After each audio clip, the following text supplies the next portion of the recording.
नमस्कार विद्यार्थी मित्रांनो, युनिक कॉमर्स अकॅडमीच्या ऑनलाईन लेक्चरमध्ये तुमचं पुन्हा एकदा स्वागत आहे. मित्रांनो, आपण आजच्या व्हिडिओमध्ये आपला जो कॉमर्स फॅकल्टीचा सब्जेक्ट आहे, विषय चिटीसाची कार्यपद्धती, ज्याला आपण म्हणतो एस-पी, या विषयाच्या मित्रांनो नेक्स्ट आय-एम-पी प्रश्नाला आपण आज सुरुवात करत आहोत. त्याआधी मित्रांनो, तुम्हाला एक छोटीशी विनंती आहे. तुम्ही जर चॅनलला नवीन असाल तर चॅनलला सबस्क्राईब करायला विसरू नका, बेल आयकॉनला प्रेस करायला विसरू नका, जेणेकरून येणाऱ्या व्हिडिओची नोटिफिकेशन तुम्हाला आधी बघता येईल. तुमची जर्नी 11वी पासून तर एम.कॉम पर्यंत अशी सुरू राहणार आहे. आणि मित्रांनो, आपण मागील व्हिडिओमध्ये आपला जो काही प्रश्न चौथा होता, फरक स्पष्ट करा, ह्या प्रश्नाचे काही महत्वाचे प्रश्न आहे की तुमच्या बोर्डाच्या पेपरमध्ये विचारले जाऊ शकतात, ते आपण समजून घेतले होते.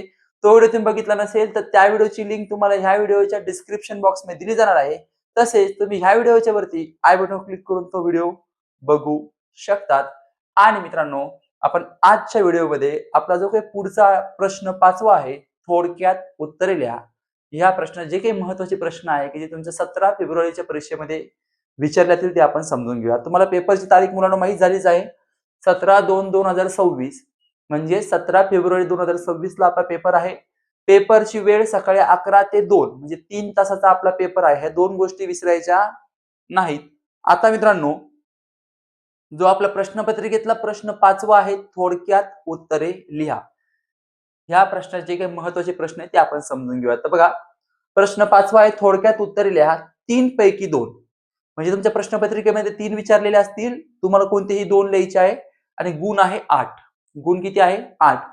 तर मुलांना तुम्हाला प्रत्येक प्रश्न सुरू करण्याच्या वेळी सांगतोय की तुम्ही प्रश्न सुरू करत असताना तो प्रश्न पहिले किती मार्काला आहे हे पहिले समजून घ्यायचं आणि मग उत्तर लिहायला सुरुवात करायची. कारण की तुमच्या प्रश्नाचं उत्तर किती लिहावं हे त्या प्रश्नाच्या मार्कावर अवलंबून असतं, हे विसरायचं नाही. आता तुम्हाला एक गोष्ट क्लिअर आहे की 2 तुम्हाला सोडवायचे आहे. किती सोडायचे? 2. गुण आहे 8 म्हणजे एक प्रश्नाला किती गुण असणार आहे? एका प्रश्न असणार आहे 4 गुण. किती गुण असणार आहे? 4. 4 मार्काला तुम्हाला एक प्रश्न आहे. अशा पद्धतीने तुम्हाला त्याचं आन्सर लिहायचं आहे. आता हे प्रश्न समजून झाल्यावर या प्रश्नाचं उत्तर बोर्डाच्या पेपरमध्ये कशा पद्धतीने द्यायचं आहे की जेणेकरून तुम्हाला आउट ऑफ मार्क्स मिळतील, तेही आपण यानंतर समजून घेणार आहोत. तर पहिले आपण हा प्रश्न समजून घेऊया आणि मग त्यानंतर की या प्रश्नाचं उत्तर बोर्डाला कसं अपेक्षित आहे ते आपण समजून घेऊया. चला, पहिला प्रश्न आहे, बंधपत्राची वैशिष्ट्ये नमूद करा. पहिला प्रश्न आहे, बंधपत्राची वैशिष्ट्ये नमूद करा. नमूद करा म्हणजे स्पष्ट करा. नमूद मीन्स स्पष्ट करा. 2 नंबर आहे, भाग प्रमाणपत्रातील तपशील स्पष्ट करा. 2 नंबरचा प्रश्न आहे, भाग प्रमाणपत्रातील तपशील स्पष्ट करा. त्यानंतर 3 नंबर आहे, हक्क भाग विक्रीच्या कायदेशीर तरतुदी स्पष्ट करा. 3 नंबरचा प्रश्न आहे, हक्क भाग विक्रीच्या कायदेशीर तरतुदी स्पष्ट करा. त्यानंतर 4 नंबर आहे, प्रतिभूती जतन करण्याच्या भौतिक पद्धतीचे तोटे स्पष्ट करा. 4 नंबर काय आहे? प्रतिभूती जतन करण्याच्या भौतिक पद्धतीचे तोटे स्पष्ट करा. त्यानंतर 5 नंबर आहे, गुंतवणूकदारास भागपिढी पद्धतीचे कोणतेही 4 फायदे स्पष्ट करा. 5 नंबर आहे, गुंतवणूकदारास भागपेढी पद्धतीचे कोणतेही 4 फायदे स्पष्ट करा. त्यानंतर 6 नंबर आहे, लाभांशाची वैशिष्ट्ये स्पष्ट करा. 6 नंबरचा प्रश्न आहे, लाभांशाची वैशिष्ट्ये स्पष्ट करा. त्यानंतर 7 नंबर आहे, नाणे बाजारातील 4 साधने स्पष्ट करा. 7 नंबरचा प्रश्न आहे, नाणे बाजारातील 4 साधने स्पष्ट करा. त्यानंतर 8 नंबरचा प्रश्न आहे, सेबीची कार्य स्पष्ट करा. 8 नंबर आहे, सेबीची कार्य स्पष्ट करा. त्यानंतर 9 नंबर आहे, कर्मचारी भाग विकल्प योजना थोडक्यात स्पष्ट करा. 9 नंबर आहे, कर्मचारी भाग विकल्प योजना थोडक्यात स्पष्ट करा. आणि शेवटचं 10 नंबरचा प्रश्न आहे, स्थिर भांडवलाच्या आवश्यकतेवर परिणाम करणारे घटक स्पष्ट करा. 10 नंबर काय आहे? स्थिर भांडवलाच्या आवश्यकतेवर परिणाम करणारे घटक स्पष्ट करा. मुलांनो, असे आपले हे 10 प्रश्न होते. आता 10 प्रश्नांपैकी तुम्ही जर 9 नंबरचा प्रश्न बघितला, कर्मचारी भाग विकल्प योजना थोडक्यात स्पष्ट करा. तर कर्मचारी भाग विकल्प योजना संकल्पना स्पष्ट करामध्ये पण आपण दिलेली आहे. तिथे तुम्ही क्लिअर केली, तिथले 2 मार्क्स तुम्हाला ऑटोमॅटिक इथे भेटणार आहे. म्हणजे मुलांनो, मागील फरक स्पष्ट करायच्या व्हिडिओमध्ये पण अशा काही संकल्पना होत्या ज्या संकल्पनामध्ये होत्या आणि फरकमध्ये पण होत्या. तशीच बघा, ही एक संकल्पना आहे की आपण संकल्पनामध्ये ऑलरेडी तुम्ही तिचा अभ्यास केलेला असणार आहे. फक्त फरक एवढाच आहे की संकल्पनामध्ये तुम्ही 2 मार्कासाठी अभ्यास केलेला असणार आहे आणि इथे तुम्हाला थोडक्यात म्हणजे 4 मार्कासाठी अभ्यास करायचा आहे. थोडं अजून जे तुम्ही 15 मिनिटं अभ्यास करता तुम्हाला 20 मिनिटं करायचं, थोडं जास्त करायचं, जेणेकरून जे तुम्ही 2 मार्काचं क्लिअर करणार होता तिथे तुम्हाला आता 4 मार्काचा प्रश्न क्लिअर होणार आहे. तर मुलांनो, हे 10 जे काही प्रश्न होते महत्त्वाचे ते आपण समजून घेतले. 10 पैकी तुम्हाला पेपरमध्ये येणार 3 आणि तुम्ही लिहायचे किती? 2. तर आता मुलांनो, आपण हे प्रश्न तर समजून घेतले.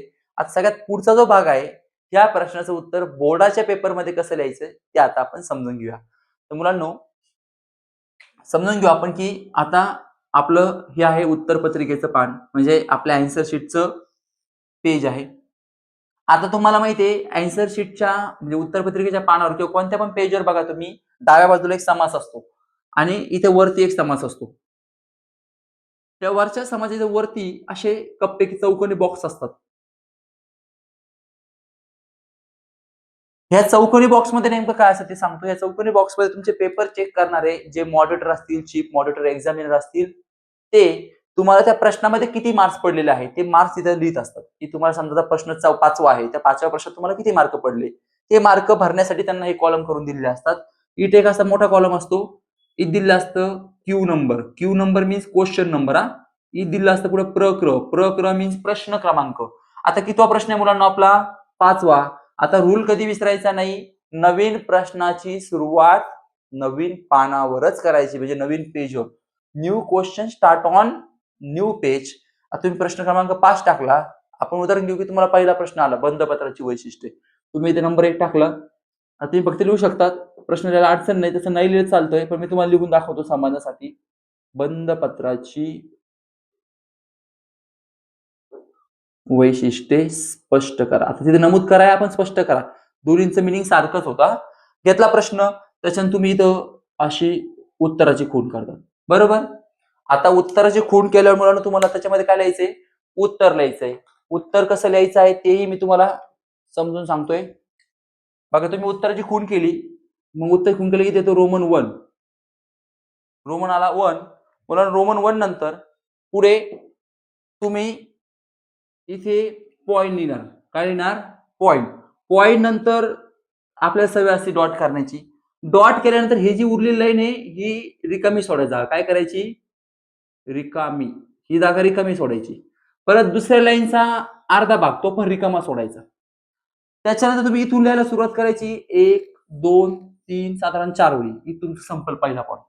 तसंच सेम दुसरा पॉइंट. समजा आपण घेऊ पहिला आपला मुद्दा आहे ए. पहिला मुद्दा घेतला ए. आता दुसरा मुद्दा घेतला आपण बी. दुसरा मुद्दा काय आपला समजा बी. उदाहरण सांगतो मी. चला बी घेतल्यानंतर त्याचं तुम्ही डॉट केल्यानंतर हा पुढचा भाग काय राहणार? रिकामा. दुसऱ्या लाईनवर अर्धा भाग रिकामा. इथून तुम्ही सुरू करणार 1, 2, 3, 4. त्याच्यानंतर पुढे घेतात 3 नंबर. 3 नंबरचा पॉइंट घेऊ आपण सी. 3 नंबरचा पॉइंट काय आपल्याकडे? सी. सी पुढचा भाग अर्धा रिकामा आणि हे बॉक्स केलेली जागा रिकामी सोडायच्या. आता प्रत्येक ठिकाणी मी रिकामा रिकामा शब्द लिहित नाही, तेवढं तुम्ही समजून घेऊ शकता. 1, 2, 3, 4 साधारणतः 4 ओळी, 4 ते 5 ओळी त्याचं स्पष्टीकरण असणार आहे. त्याच्यानंतर 4 नंबर. आता 4 नंबर जो आहे तो तुमच्या अक्षरावर डिपेंड करतो, की समजा तुमचा अक्षर छोटा असेल तर एका पेजमध्ये पण उत्तर बसतं, नाही तर मग 1 प्लस सव्वा पेज आपण ज्याला म्हणतो किंवा 1.5 पेज पर्यंत तुमचं उत्तर जाईल. चौथा घेतला समजा आपण घेतलं डी. डी नंतर ही जागा रिकामी, ही जागा रिकामी आणि पुढच्या पेजवर तुमच्या किती ओळी जाणार? 4 ओळी. कुठून सुरू करायचंय? इथून तुम्ही सुरू करणार. 4 ते 5 ओळी. अशा पद्धतीने तुम्ही उत्तर लिहिलं मुलांना तुम्हाला पडतील 4 पैकी 4 मार्क्स, म्हणजेच 8 पैकी 8 2 प्रश्नाला. आता 4 पॉइंट का लिहायचे? की 4 मार्काला प्रश्न आहे. बोर्डाच्या नियमानुसार 4 पॉइंट आहे. तसं तुम्ही 5 लिहिले पाहिजे. त्याचं कारण सांगतो काय आहे 5 लिहिण्याचं, की मुलांना बऱ्याच वेळा असं होतं गडबडीमध्ये आपल्या एखाद्याचा मुद्दा चुकतो किंवा एखाद्याचं स्पष्टीकरण चुकतं. मग अशी जर कंडिशन तयार झाली मुद्दा किंवा स्पष्टीकरण चुकल्याची, तर त्यावेळेस समजा 5 तुम्ही मुद्दे लिहिले आणि एक मुद्दा तुमचा चुकला, तर 5 मधून 1 गेलं उरले किती? 4. म्हणजे 4 मुद्दे तरी पण तुमचे बरोबर येणार आहे. तरी तुम्हाला आउट ऑफ मार्क्स इथे मिळू शकतात. पॉसिबिलिटी आउट ऑफ मिळणारच. कारण की तुम्ही 5 पैकी 1 जर चुकला तर बरोबर 4 आहे. बोर्डाचा नियम सांगतो 1 मुद्दा 1 पॉइंट 1 मार्कला आहे. 4 पॉइंट किती मार्काला आहे? 4. आणि आपला प्रश्न किती मार्काला आहे? 1 4 मार्काला.